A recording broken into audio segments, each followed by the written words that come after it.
La parole à André Villiers pour le groupe UAI. Oui, Monsieur le Président, Monsieur le Secrétaire national, merci de votre présence.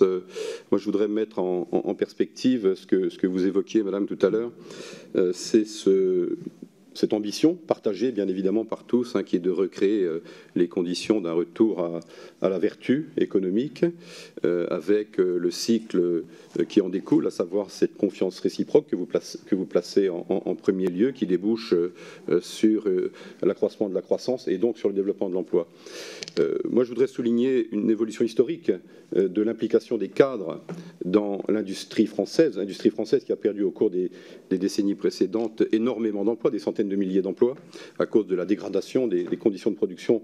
Et j'aimerais que vous en disiez un mot, c'est sans doute ma première question. Les coûts de production en France par rapport à nos partenaires principaux, et en particulier par rapport à l'Allemagne, en Europe occidentale.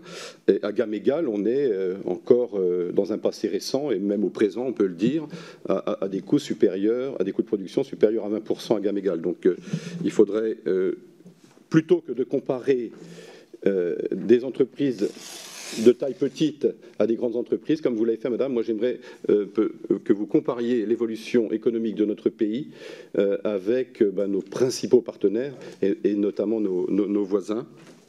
Voilà ce que je souhaitais vous dire, en rappelant quand même la grande implication des cadres dans la bonne marche des entreprises, puisque les capitaux familiaux, historiquement, issus de cette révolution industrielle, eh bien, ont vu leur gestion confiée non plus aux héritiers, mais à des gens qui avaient fait des formations, sortis des grandes écoles et qui ont géré à la place de ces familles les capitaux. Ça a été la grande évolution industrielle et c'est tout le sens d'ailleurs de votre engagement de cadre au sein des entreprises. Donc votre regard est très intéressant par rapport à la nature même de ce qu'est devenue l'entreprise intrinsèquement et la mise en perspective de cette entreprise à l'échelle de l'Europe dans laquelle nous jouons, parce que c'est bien là le jeu, et il n'est pas hexagonal, il est européen.